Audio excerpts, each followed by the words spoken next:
Hello guys, you're watching Indrajamani Vlogs. So welcome to my channel. If you like the video, do subscribe. Hello guys, ఈరోజు వచ్చి coconut rice ఎలా చేయాలో చూస్తాం. కోకోనట్ని మీరు mixie వేసి కొంచెం పెట్టుకోండి. అండ్ దాల్, రైస్, ముంతుమాడి పప్పులు, curry leaves and red chillies, peanuts. Okay guys, ఇప్పుడు వచ్చి ప్రాసెస్లో వెళ్ళిపోతాం. ఒక కడాయి ఎత్తుకొని దాని నుంచి పొయ్యి మీద పెట్టేసి 2.5 టేబుల్ స్పూన్ ఆయిల్ పోసుకోండి. అంటే ఆయిల్ కొంచెం ఎక్కువ ఉంటే బాగుంటుంది టేస్ట్గా. దాంట్లో ఆవాలు, ఉద్దిపప్పు వేసుకోండి. ఆ తర్వాత రెడ్ చిల్లీస్ ఇట్లా చుంచి వేసుకోండి. కొంచెంసేపు దాన్ని ఫ్రై చేసిన తర్వాత పీనట్స్ వేసేయండి. పీనట్స్ వేసి కొంచెంసేపు ఫ్రై అవ్వాలి.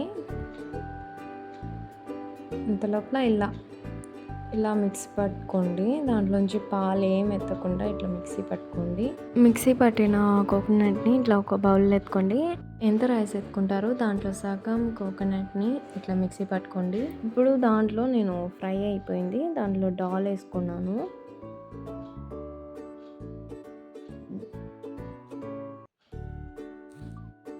కొంచెం బాగా ఫ్రై అయిన తర్వాత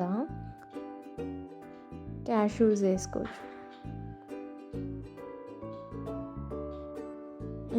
కొంచెంసేపు ఫ్రై చేసుకోండి.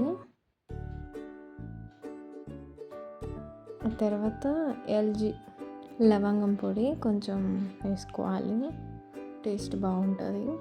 ఆ తర్వాత కర్రీ లీవ్స్ను అండ్ కోకోనట్ తురిమి పెట్టున్నాం కదా, అది కూడా వేసి కాసేపు ఫ్రై చేసుకోవాలి. ఆ పచ్చి వాసన పోయేదాకా. దాంట్లోనే కాస్త సాల్ట్ మీకు ఎంత కావాలో అంత వేసుకోండి. సాల్ట్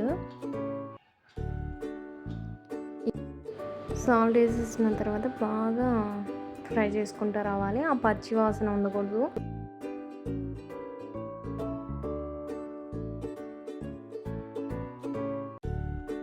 ఇలా ఫ్రై అయిన తర్వాత గ్యాస్ ఆఫ్ చేసేయండి.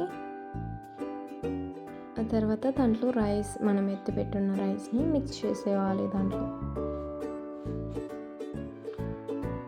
ఇలా వేసిన తర్వాత బాగా మిక్స్ చేసుకోవాలి.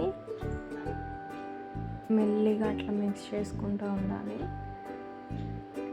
అంతే guys, coconut rice is ready. చాలా టేస్ట్గా ఉండింది.